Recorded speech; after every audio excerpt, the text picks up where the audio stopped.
Alhamdulillah, wassalatu wassalamu rasulillah, wa ala alihi wa ashabihi wa man sara ala sabilihi ila yawmiddin, amma ba'd.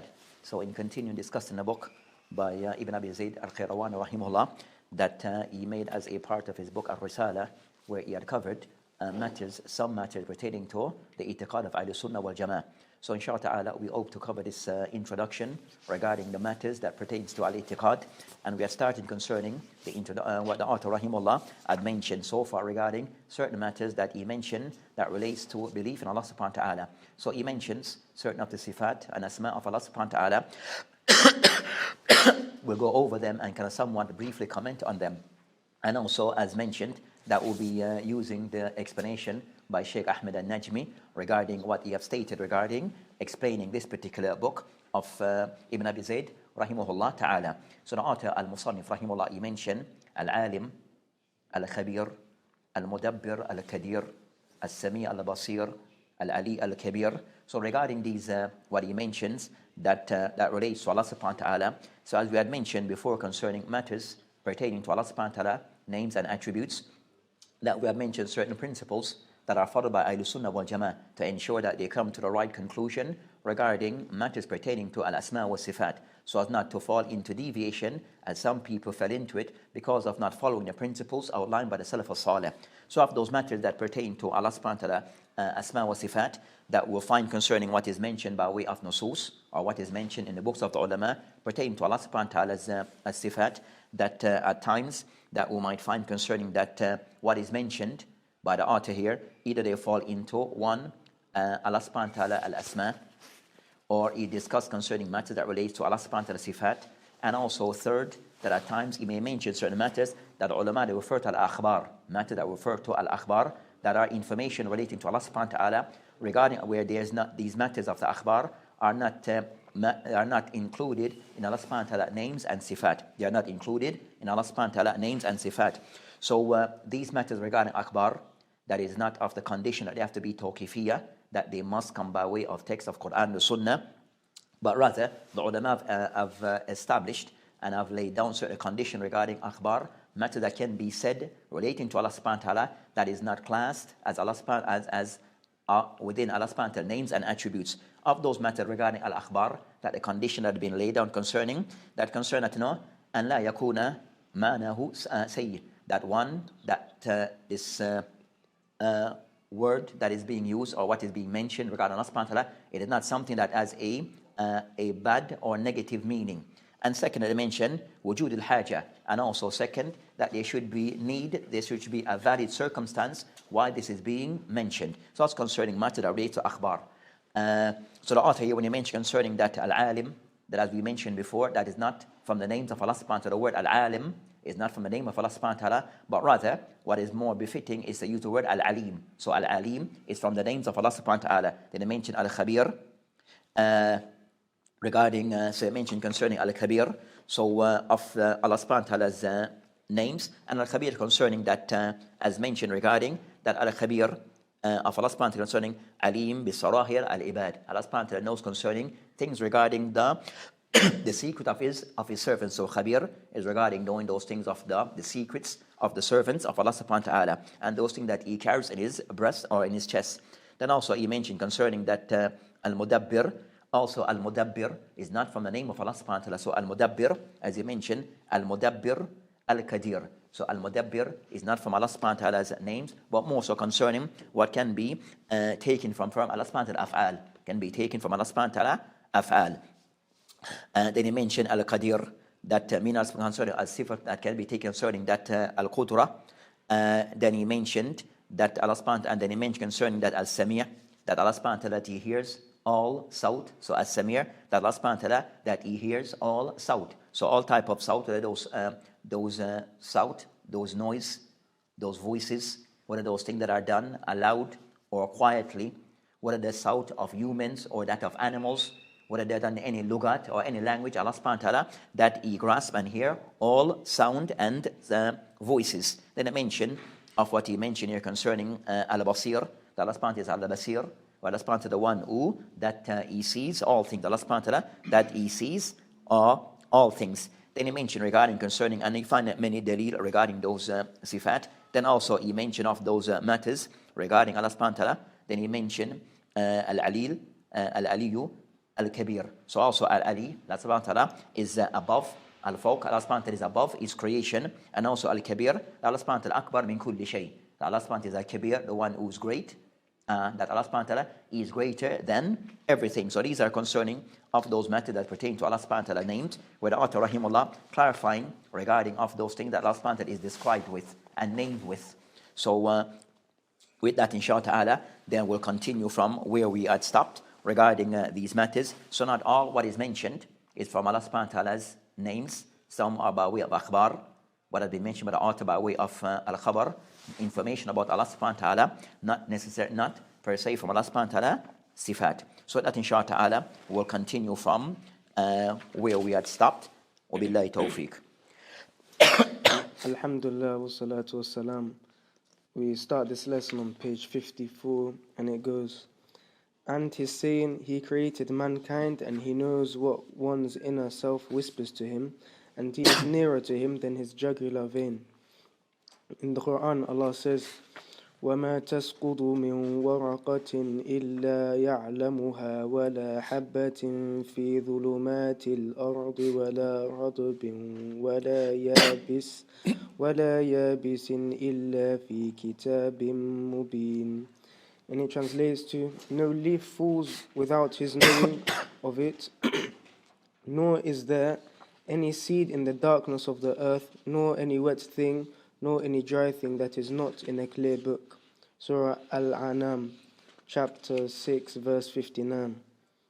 And in his explanation he says, this paragraph explains the comprehensive and precise knowledge of Allah, to the extent that not a leaf falls from a tree except He knows exactly the location of the tree and where from the leaf fell, nor is the seed placed in the bowls of the earth except that He knows where it ended up.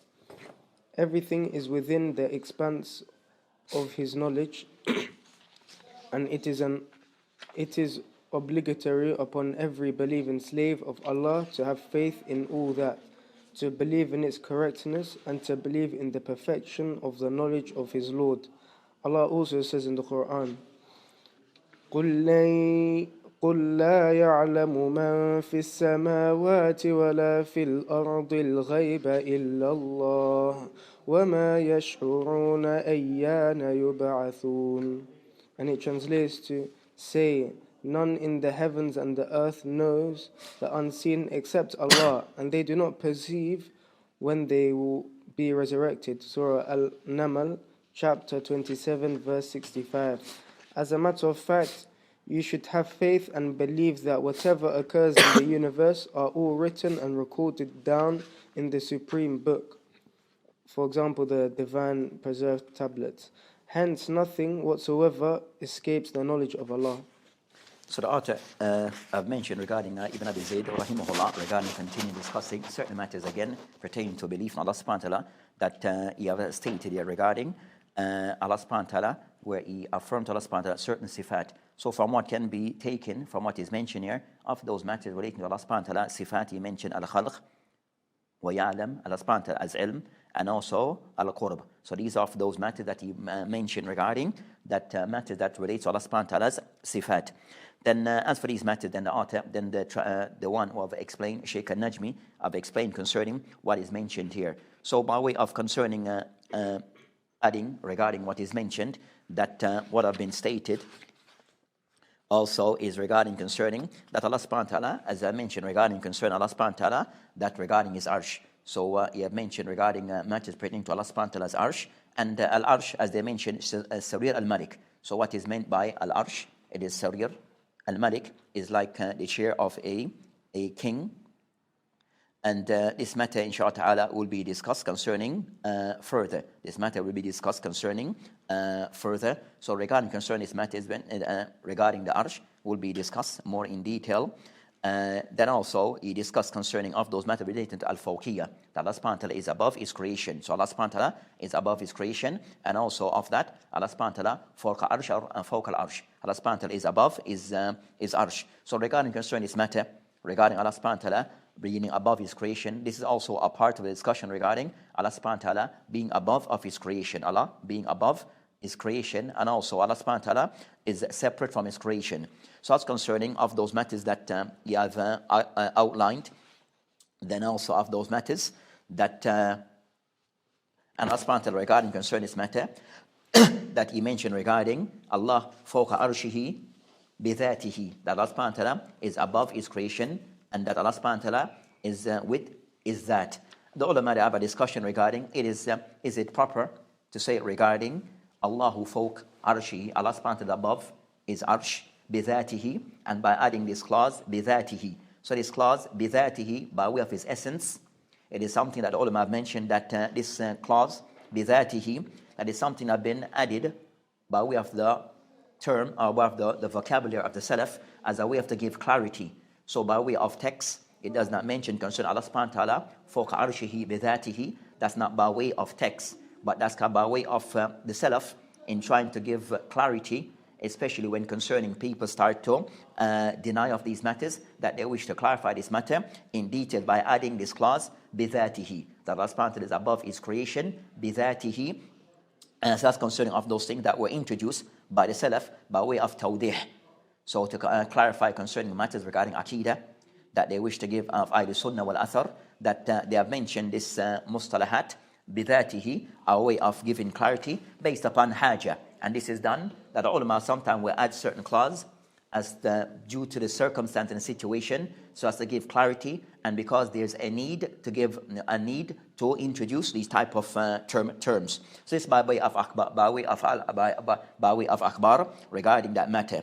So regarding concerning Allah subhanahu wa ta'ala being above His creation, that this is something which is agreed upon, and above is arsh. It is something which is agreed upon by Ahlus Sunnah Wal Jamaah. So there is no difference between Ahlus Sunnah. There is no khilaf, but rather there is an ijma' between Ahlus Sunnah on this particular matter. And this is the matter of the Salaf, A'immat al-Salaf. So it is mentioned by As-Sijzi, rahimahullah, in his book in Aqidah called A'immatuna. As for A'immatuna, ka Sufyan al-Thawri, wa Malik, wa Hammad ibn Salama, wa Hammad ibn Zayd, wa Sufyan ibn Uyayna, wa Ahmed, wa Ishaq. Muttafiqun, that the name that he mentioned, Muttafiqun are all in agreement, ala anna Allah subhanahu wa ta'ala, that Allah subhanahu wa ta'ala, bidhatihi, by way of His essence, fawqa al-arsh, is above His arsh, wa ilmuhu bi kulli makan, and His knowledge is in all places. So that's concerning an ijma' that has been noted, that Allah subhanahu wa ta'ala is above His arsh, as stated by As-Sijzi, rahimahullah, tabarak wa ta'ala. Also another of the ulama of the Malikiyah, who's other ulama have mentioned regarding Ahlus Sunnah Wal Jamaah, muttafiqun ala anna Allah istiwa bidhatihi ala arshi, that Allah subhanahu wa ta'ala is above rose above, and make istiwa with his that ala arshihi, as mentioned by Talamanki, al-Maliki rahimahullah tabarak wa ta'ala. So this concerning this matter regarding Allah subhanahu wa ta'ala being above is arsh bidhatihi, then is something which is agreed upon by Ahlus Sunnah Wal Jamaah regarding this particular topic. Then also of those things the author rahimahullah that he highlights regarding concerning matters of those matters mentioned concerning that khalaq al-insan. So he mentioned regarding of those things regarding Allah subhanahu wa ta'ala, of the thing that Allah subhanahu wa ta'ala is described regarding al-khalq. So of those things Allah subhanahu wa ta'ala is described concerning al-khalq, and also regarding Allah subhanahu wa ta'ala have created concerning mankind, as mentioned, as this is some regarding concerning of those things regarding mankind, and also everything in existence. Allah subhanahu wa ta'ala have created everything. So Allah subhanahu wa ta'ala is described with khalaq al-insan, and also mentioned وَيَعْلَمْ مَا تُوَسْوِسْ بِهِ نَفْسُ, and also Allah subhanahu wa ta'ala is aware regarding what they discuss within themselves, that which they speak and discuss. So that's concerning to affirm the sifat of Allah subhanahu wa ta'ala regarding al-ilm. So to discuss regarding concerning of the sifat of Allah subhanahu wa ta'ala is al-ilm. So that's also established. And also he mentioned third, as the author wished to, as he mentioned concerning قُلْ يَعْلَمْ مَنْ فِي السَّمَاوَاتِ وَالْأَرْضِ الْغَيْبِ إِلَّا اللَّهِ. So he mentioned concerning قُلْ لَا يَعْلَمْ, that none know, concern that he showed concern that Allah subhanahu wa ta'ala is the one who possesses knowledge of all the things of the unseen. Allah subhanahu wa ta'ala possess knowledge of the unseen. And also he mentioned, then he mentioned other adillah regarding the proof of Allah subhanahu wa ta'ala knowledge of all things. Then he mentioned the last concerning al-qurb. Regarding concerning that the matter regarding al-qurb. So regarding al-qurb, qaraba, meaning concerning that the opposite of being something which is distant, so qurb meaning something which is close, and which is khilaf al-bu'd. So that's concerning of those things that he mentioned here, that Allah subhanahu wa ta'ala is close to his servants. Allah subhanahu wa ta'ala is close to his servants. As he mentioned, وَأَقْرَبْ إِلَيْهِ مِنْ حَبْلِ الْوَرِيدِ. So this concerning that of those things that Allah subhanahu wa ta'ala described regarding is close to his servants. So regarding concerning the matter regarding Allah subhanahu wa ta'ala being close to his servants, they mention regarding that what is intended بِنَفْسِهِ, that is close to his servant by way of Allah subhanahu wa ta'ala, by way of his nafsi. Then you find adillah regarding that proof regarding Allah subhanahu wa ta'ala is close to his servants, and you mention many adillah. So they mention regarding of those adillah is the hadith of Abu Musa al-Ash'ari radhiyallahu anhu, قال كنا ما نبي الإسلام في سفر, that we were with the Prophet al-Islam in a trip. فجعل الناس يجهرون بتكبير, and the people that they were raising their voice regarding takbir. فقال نبي الإسلام, to the Prophet al-Islam, he said to them, يا أيها الناس أربيه على أنفسكم, that you do not need to shout. إنكم ليس تدعون أصم ولا غائب, that you are not calling upon one who is asam, one who is deaf, nor one who is ghaib. إنكم تدعون سميع قريب, that you are calling upon one who is سميع قريب, the one who's hear all, and also the one who's قريب. وهو معكم, and also is along with you, is معكم, is along with you. And the hadith in the Sahih Muslim, the hadith أخرجه Imam Muslim رحمه الله في صحيحه. So from this hadith it shows regarding al-qurb in this particular hadith, and from this you have a discussion between the ulama regarding what is actually intended, what is regarding what is intended by al-qurb of Allah subhanahu wa ta'ala. But you find that of those who take the view regarding that the ayat, that regarding concerning that ayat that is mentioned in Surah Al-Qaf, that it is not related to Al-Qurb mentioned there is not in relation to, that ayat is not relation to, that's not of the ayat of Sifat, but rather what is mentioned regarding that ayah is in relation to that to the angels, is relation to the angels, and that's the view taken by Ibn Kathir. So it mentioned regarding concern that ayah that is relation to the angels and not in relation to Allah subhanahu wa ta'ala. Our ayah says, لَقَدْ خَلَقْنَا الْإِنسَانَ وَنَعْلَمُ مَا تُوَسْوِسُ بِهِ نَفْسُهُ. That ayah mentioned وَنَحْنُ أَقْرَبْ إِلَيْهِ. As for this ayah in Surah Al-Qaf, that is ayah in relation to the angels. So that's the view taken by Ibn Kathir and also Ibn Taymiyyah and also Ibn Qayyim rahimahullah jami'an, that they are of the view that this ayah is not a ayah regarding as-sifat, but rather it's of those ayah regarding that this ayah is intended regarding the angels, so the ones that are being discussed, that they are close to insan, to mankind, that they are the angels, and not such concerning that discussion between the ulama. That's a discussion between the ulama. So the ayah, what is intended by this ayah, نحن أقرب إليه منكم, and the likes of those ayah, that what is intended is the angels and not per se Allah subhanahu wa ta'ala. So of the ulama who owe that this is not from the ayat to sifat, but rather this what is intended is qurb al-malaika, that the qurb of the angels min ibadillah, min the servant of Allah subhanahu wa ta'ala. So that's concerning that particular matter. But Allah subhanahu wa ta'ala is described with qurb by way of the hadith and other texts. And al-qurb of Allah subhanahu wa ta'ala, they mention regarding concerning that Allah subhanahu wa ta'ala also of those matters that they discuss, can it be said Allah subhanahu wa ta'ala is qareeb from his servants by way of bidhatihi? Is Allah subhanahu wa ta'ala close to his servants by way of his bidhatihi, by way of his essence, by his there? The ulama mentions no, that's not the case. That is not the case. But Allah subhanahu wa ta'ala is qurb to his angel by way of his ilm, qurb by way of his angel by way of ijaba, but not by way of dhatihi. That's not the case. So that's concerning those matters. So Allah subhanahu wa ta'ala is qurb to his angel by way of his sifat, but not by way of his dhat. By way of his sifat, but not by way of his dhat. So that's concerning of those matters that the author wished to highlight regarding matters relating to of the sifat of Allah subhanahu wa ta'ala that he highlights concerning al-khalq, wal-ilm, wal-qurb. Aywa. And he's saying it is also required to believe concerning Allah that istawa rose over his throne. There is no doubt that Allah rose over his throne, as he stated in 7 different places in the Quran. The people of knowledge amongst the righteous predecessors of this community state, he rose over his throne in a manner that befits his majesty, exalted be he, and that is what we believe in. We abstain from delving into the morality of this action, as only Allah alone knows about it.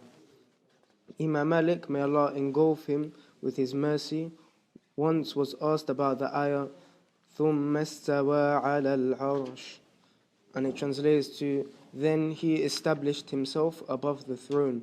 Surah Al-Furqan, chapter 25, verse 59. How did Allah make istawa? Imam Malik bowed his head down. Sweat began beading down on his forehead from the shock of hearing such an odd question. Then he raised his head and said, Al-istiwa is known and understood. How it is performed by Allah is unknown. To have faith in it is obligatory, and to question it is an innovation. Indeed, you are an evil man. Remove him from here.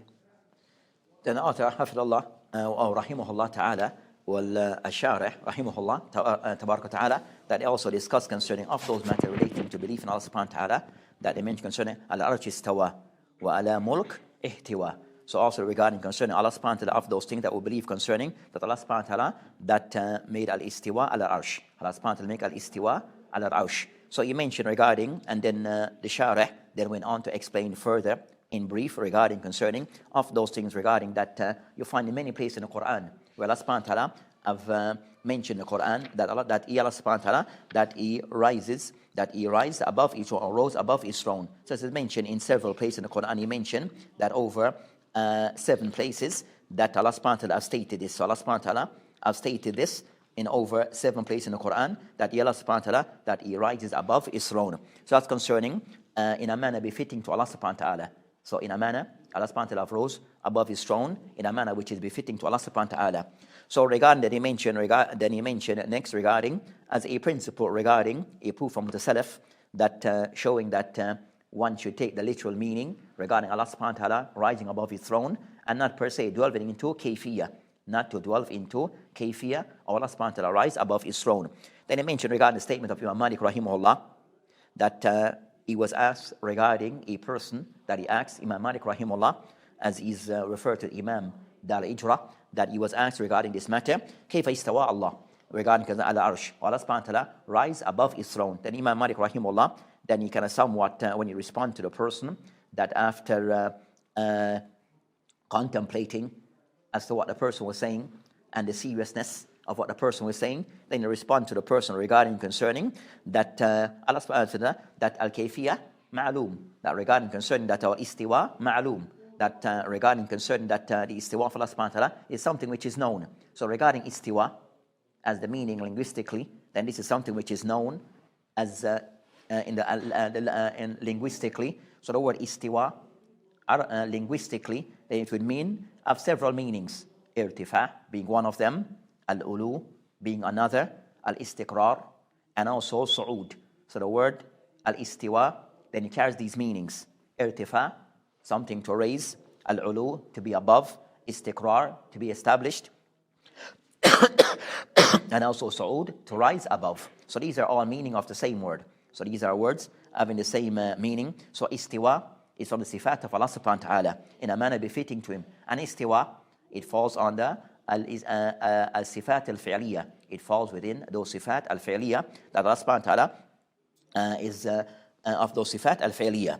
So that's concerning, and the thing that Allah subhanahu wa ta'ala made istiwa above is his arsh. So Allah subhanahu wa ta'ala istiwa is above is al-arsh. So regarding concerning that we have ulu, which is sifat al-fi'liya, al-sifat al-dhatiyya. So al-ulu, sifat or sifa dhatiyya, Allah subhanahu wa ta'ala is constantly above his khalq, and also istiwa, sifa fi'liya. So Allah subhanahu wa ta'ala concerning sifat al-fi'l istiwa, which is restricted to al-arsh. So as-sifa, istiwa, where Allah subhanahu wa ta'ala make istiwa, above is throne. So that's concerning those matters that is mentioned. And it's mentioned that you find in many mawada', in many places in the Quran, Allah mentioned, ثُمَّ اسْتَوَى عَلَى الْعَرْشِ ثُمَّ اسْتَوَى عَلَى الْعَرْشِ. Allah subhanahu wa ta'ala mentioned several places, Ar-Rahman al-Arsh istawa. So it can re-emphasize that Allah subhanahu wa ta'ala has made istiwa rise above his throne, as this is the belief that Ahlus Sunnah have taken and agreed upon between Ahlus Sunnah regarding this particular matter. So they mentioned regarding concerning al-istiwa that it is proven by way of Quran, by way of the Sunnah, and also al-ijma. So also al-ijma regarding this particular matter. So as mentioned by Ibn Taymiyyah rahimahullah, and he mentioned, إِنَّ الَّذِينَ نَقَلُوا إِجْمَاءَ السَّلَفِ وإجماع أهل السنة أو إجماع الصحابة والتابعين على أن الله فوق العرش باهٍ عن خلقه لا يحصيهم إلا الله وما نزال العلماء السلف يثبتون مباينة ويردون قول الجهمية بنفيها. So that's concerning a matter relating to this matter that Ahlus Sunnah that they are upon this Ahlus Sunnah upon regarding Allah subhanahu wa ta'ala فوق العرش. So that's concerning of those matters the author wished to discuss regarding of those that relates to belief in Allah subhanahu wa ta'ala. And this relates to matter regarding Allah subhanahu wa ta'ala sifat and Allah subhanahu wa ta'ala al-asma, as we have been covering of the matters that the author wished to cover regarding the person knowing concerning who Allah subhanahu wa ta'ala is, and those matters that are specific to Allah subhanahu wa ta'ala as he has described himself. And we find that the likes of Muhammad Amin al-Shinkiti rahimahullah, one of the ulama of recent time, that he wrote a small risala, and in this risala he discussed primarily concerning matters relating to dirasa or regarding concerning al-manhaj wa dirasat li ayat al-asma wa sifat. So the book is titled Manhaj wa dirasat li ayat al-asma wa sifat. And in the introduction of the book that he mentioned regarding that matters pertaining to the discussion regarding Allah subhanahu wa ta'ala names and attributes that revolves around usus al-thalatha. He refers to that there's three fundamental rules that relate to Allah subhanahu wa ta'ala's al-asma wa sifat.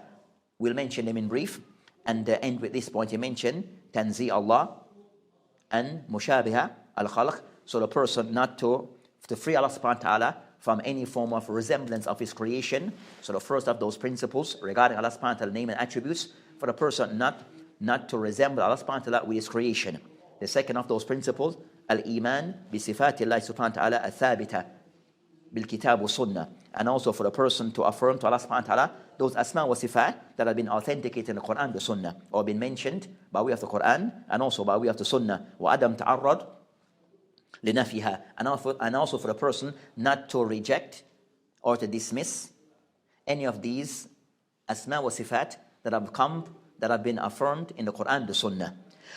وعدم تجهم على الله. And also for the person not to take the path of تجهم على الله سبحانه وتعالى بنفي ما أثبت على نفسه. Whether Allah not to negate what Allah subhanahu wa ta'ala affirmed to himself. And the third of those principles that he mentioned, وقطع التم and idrak al-kayfiyah, and for a person to dismiss any form or any idea of the person contemplating on idrak al-kayfiyah, regarding any form of contemplation regarding the kayfiyah of Allah subhanahu wa ta'ala's sifat. So the person to remove any form of contemplation or any idea regarding how is Allah subhanahu wa ta'ala sifat. So these are the three general principles that he mentioned regarding Allah subhanahu wa ta'ala name and attributes. So that's concerning the manhaj of Ahlus Sunnah in relation to Allah subhanahu wa ta'ala names and attributes. So as we mentioned in the author rahimahullah that wish to confirm the method of Ahlus Sunnah, that Ahlus Sunnah affirm to Allah subhanahu wa ta'ala names and attributes as mentioned in the Quran, the Sunnah, in a manner befitting to Allah subhanahu wa ta'ala, without the person entering and opening of the gate regarding kayfiyah of any of Allah subhanahu wa ta'ala sifat. So the person not to open the gate regarding any trying to put a resemblance to any of Allah subhanahu wa ta'ala's sifat or any matter that relates to Allah subhanahu wa ta'ala with that of his creation. So that's concerning of the matter of Ahlus Sunnah. So we do not resemble Allah subhanahu wa ta'ala's creation, nor resemble the creation of Allah subhanahu wa ta'ala. Then this is of a no, and the person will fall into it, then they fall into dalal, they fall into misguidance. So that inshallah ta'ala will end this particular session for today and continue regarding discussing the book of that is referred to as the introduction, the Muqaddimah of Al-Risalah, Ibn Abi Zayd Al-Qayrawani rahimullah, and this introduction discussed concerning matters relating to Al-Aqidah of Ahlus Sunnah Wal Jamaah. وبالله تعالى توفيق وهذه إلى السبيل والآخر دعوانا الحمد لله. السلام عليكم ورحمة الله وبركاته.